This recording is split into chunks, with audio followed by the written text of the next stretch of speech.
Hello, welcome back. I'm doing something a bit different on the website.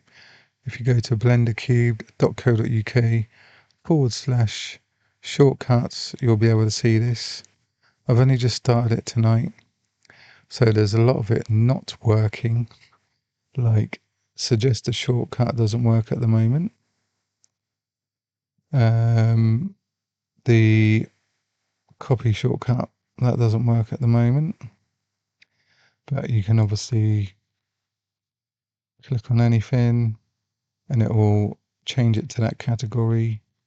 You can type in, if you type in cut, if you've got loop cut, gives you the shortcut there, Control R. Do you think I should carry on? I mean, I know there's a lot of other websites out there with Blender shortcuts. Do you think I should carry it on, or do you think I should just sack it off and not bother? Let me know in the comments below what you think, if you think it'll be of use to anyone or not.